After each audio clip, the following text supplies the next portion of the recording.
Hi, welcome to another episode of Rotting in Bed podcast, where I sit here, I rot in bed, and I talk to you about whatever's on my mind that day. I want to walk you through some job opportunities I've had come up. So actually today,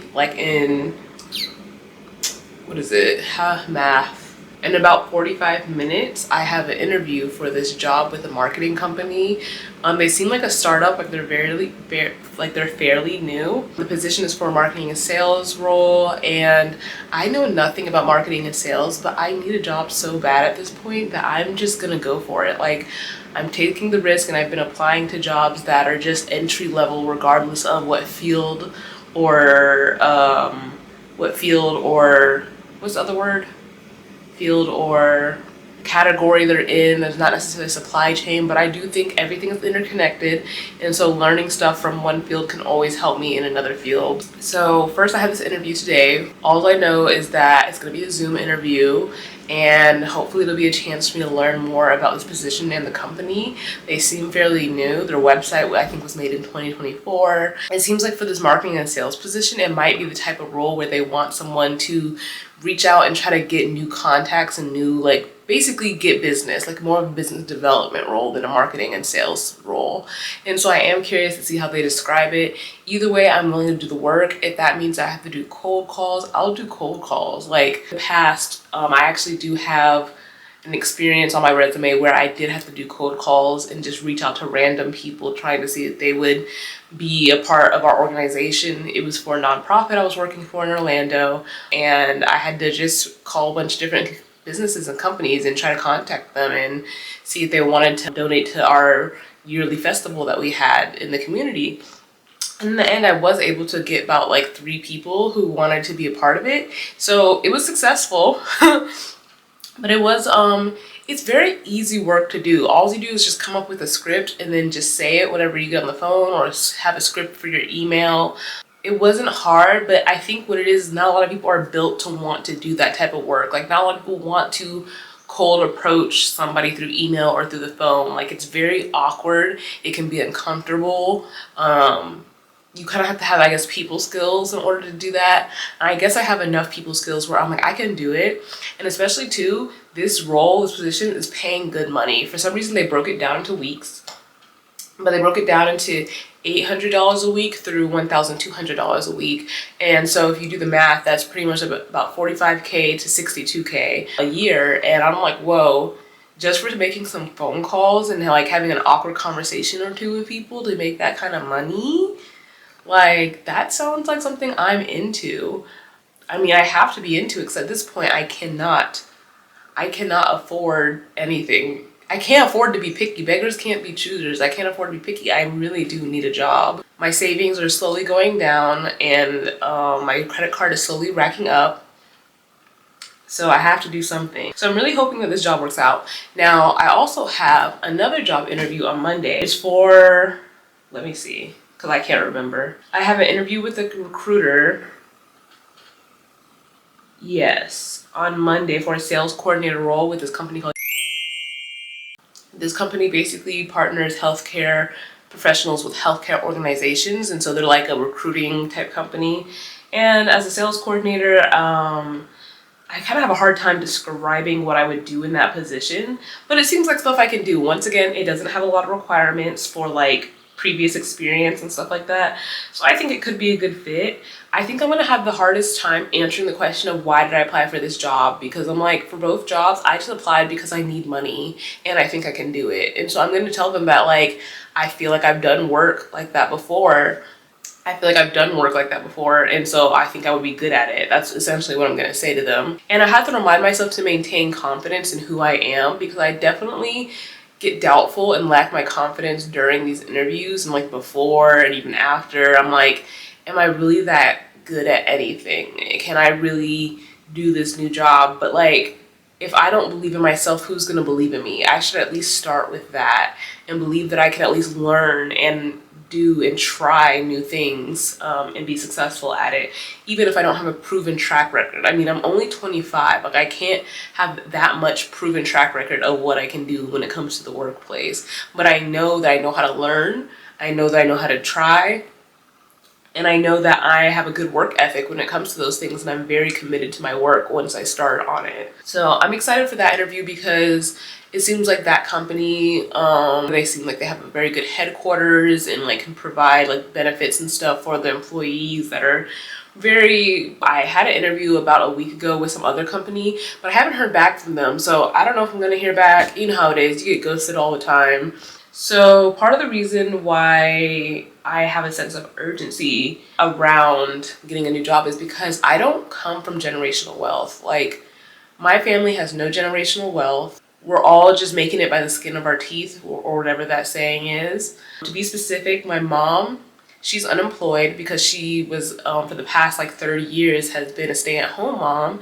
So she's just been out of the job market. And even though she is looking for something now, probably like in retail or whatever, it's honestly just hard to get back in the job market. Like, and then the second situation is my father. My father was a mailman growing up, and he did that for most of his years, and then he retired from it, and now he's just working a part-time minimum wage job just to have a little bit of cash. But neither of my parents have like bukus of savings. Like, they just didn't. They had to spend what they had to spend raising us children, because there's me and 3 other siblings, and they were living life based off one salary.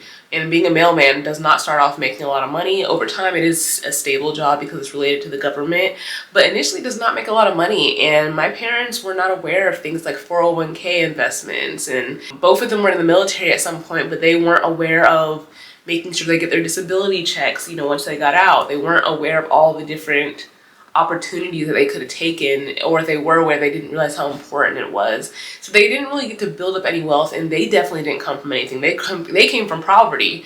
At least for me and my siblings, they gave us a middle class lifestyle, but both my parents came from poverty. My situation is I'm unemployed. I got laid off in January. As you know, I've been looking for a job since technically November, because I had a feeling that my job was not gonna end up fulfilling me long term. So I was already looking in November 2023 for a new job. However, back then there was like no way to even get a job. Like, there was absolutely no contact from recruiters. Everything was dead. The job market was just absolutely dead. Like, no one was hiring anywhere. And usually that's because that's the fourth quarter of the year, and the fourth quarter of the year is usually the slowest time for companies, and they're not hiring anyways.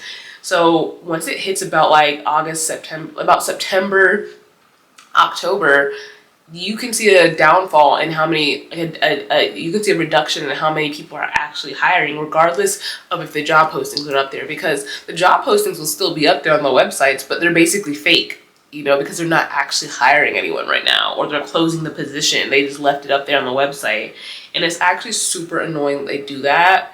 And I really do hate it. I really do hate that, because it gets your hopes up and you think you have an opportunity or a chance, and you really don't. And then my siblings too now, but my siblings don't come from money either. And we all have our own things we're trying to do career-wise, but it's not necessarily working out at like 100% capacity right now. So like, I have an older brother. He works, but he's essentially a contractor. So he has time periods in the year where he has work and time periods where he doesn't have work. And that type of inconsistency kind of leaves him without always having money. Plus, he lives in California, which is hella expensive. Like, I feel so bad for him living in California. Yeah, so he doesn't necessarily have a consistent income. I have a younger brother who's in the military, but right now in the military, with where his rank is at, like his GS level or whatever the military term is for the level at, he doesn't make a lot of money either. Granted, he saves a lot because he doesn't have to spend much, because the military really takes care of like all your expenses and everything. You barely have to buy anything for yourself, especially not like rent or food, which is the biggest cost I feel like that tends to take away from our paychecks. And so he has a little bit of money, but I can't ask from him. He doesn't, I mean, he's my younger brother, he's the youngest child, like he deserves to have that money for himself. Like, I can't try to rely on his paycheck. And then I have a sister who is currently unemployed, quit her job, hasn't been looking for a job for a while now.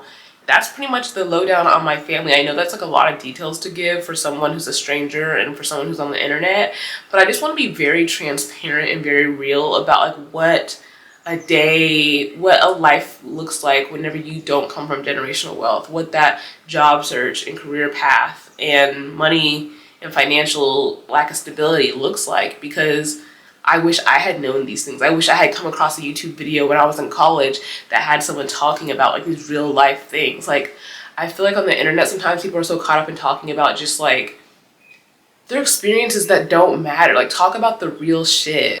Talk about the real shit. So I guess I should talk about how much money I have and how am I affording things. So I'll be transparent. Right now I have about $4,000 in debt on my credit card. I have student loans, which is about like 40K, which is weird because I've been trying to pay my student loan balance every month, which is like $10 because of the save plan that Biden came up with. It's a good plan. You should get on it. But for some reason, every time I try to pay my $10 towards it, it rejects it and bounces it back. So I don't know what's up with that. I don't know what's up with that. So I guess I haven't been really paying that. And then in my personal savings, I have about 11,000 right now. Like, to my name, this is all I have. So this is not a great situation. Like, it's not amazing. It's better than having like no savings. But I had to reach out to my dad and be like, hey dad, like with what little money you have, in a couple months when my savings are down to like 4,000, can I rely on you to help give me some money so that I can pay my rent? And then he said yes, of course, which is great. And I'm so grateful he has anything to spare. But even then, whatever he has to spare is not really enough. It's still me trying to make it work. So all of this to say, it's lit a fire under my ass that I need to get a job. Like, and I do want to say that as much as I am not a Trump supporter, like, oh my God, I can't stand Trump for the obvious reasons. He's very, if you love Trump, then you have a problem. I'm sorry. Like, you can't, I understand liking some things he's about, but if you genuinely think that man is not problematic and he's great, just get off this channel. This channel is not for you. So I don't fuck with him. But me and my girlfriend were talking and she was saying that because CEOs love Trump because he's always trying to save like big companies money, that if he gets elected, that might in turn make the CEOs want to invest more in their companies, which means things like opening up more jobs and actually hiring for the jobs that they say that they're hiring for. And so I'm just like, wow, if Trump being president in turn gets me a job, I will not be mad at that. Like, fuck Trump, but also I need a job. Like, I want to be able to build something for a future.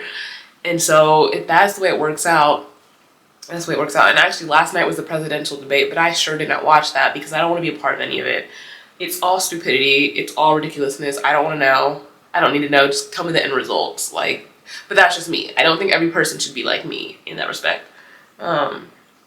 And then how am I affording what I'm affording now? So like right now I have a car insurance I pay like $100 on. I have a $200 car note, which is actually pretty low for a car note. I didn't realize that most people pay a car note of like $400 to $600 a month. But no, I paid a really big down payment on my car and took out a relatively small loan. And so that's why my down payment is only $200 a month. My car total was $20,000 including tax. And I did a down payment of $12,000 and took out a loan of $7,000. So that's why my car payment is only $200 a month. I advise that for anyone because you'd rather have a small monthly payment and a big down payment versus a small down payment and a huge monthly payment. Because like when times get tough, how are you gonna make that monthly payment? Versus I know I can make a $200 payment, at least for now. That, and then groceries and rent. My portion of rent when you add in utilities and all that stuff equals to about $1,000. And so my expenses are about that. And then what is it? Gas in my car. Gas in my car is probably in a month like $80. So when you put it all together, 80 plus that other 80, that's 160. 160 plus 200 is 360. $1,360 is like my monthly expenses. Yeah, $1,360 is about my monthly expenses. And that's not including groceries because the reason I'm able to even afford things is because Angel, my girlfriend, she's decided to take on the responsibility of paying for our groceries. And I'm so grateful for that. Like, and if we want to do anything fun, she pays for me. And so really I have my girlfriend to thank for the reason why I can still kind of live a lifestyle that I'm living, because she's willing to use her hard-earned money to pay for both of us to enjoy something. And so I really do appreciate that. And if the time comes to where eventually I can't afford my portion of rent, even though that's super not ideal, we don't want it to resort to that. And like, she does not deserve the pressure of having to pay for our entire rent. We know that she can do it if it comes down to that. And so I will still have a place to stay if for some reason I cannot get a job and cannot pay my portion of rent. But in terms of jobs I'm looking for anything. I'm looking for hotel jobs, like front desk person jobs, phone auditor processor jobs, whatever those are called in hotels. Oh, phone operator jobs in hotels. And I'm looking into hotels because I have a friend who works in hotels. And so I'm like, okay, through her, maybe like the connect will help me get a job easier. I've been applying to sales jobs, a lot of inside sales, and now I have applied to this marketing role. We'll see where that goes, which I have still a few more minutes before I have to get ready for that. I'm applying to whatever, not just supply chain and logistics, not just operations, I've applied to Publix. I really want the Publix bakery to call me back and tell me that they want to hire me, but I haven't heard anything from them. Applied to restaurants to try to be a server. I've never done a server job, and I'm actually very scared of doing a server job because I feel like I'm too weak to be carrying people's food. I also just feel like it's too fast paced for me at this point in my life. Like, younger Asia was able to keep up with the fast pace but was too socially anxious to do serving. Now I don't really have the social anxiety, but I feel like I can't keep up with the fast pacedness and like how exhausting it can be on your body. So yeah, I'm applying to whatever. I've applied to Party City. Really anything that can pay me $15 an hour and up will be enough. Like, I was surviving off unemployment before. My unemployment was $300 a week. And so anything where I can get $300 a week or more, I can survive off that. That is good enough for me. And so like the bar is really low right now. It's not about trying to build up savings. It's not about anything. It's just about affording the monthly expenses. So I hope, I feel like this is the end of this episode. That's all I wanted to say on the topic. I really hope that this video helps someone feel less alone or helps give them some guidance or some ideas of what to expect during this time when the economy really just sucks and like the job market is not great for anyone who wants a job, for people who didn't come from generational wealth, whose parents don't have money to spare necessarily. I really hope this helps you out, and I'll see you next time on the Rotting in Bed podcast. Bye.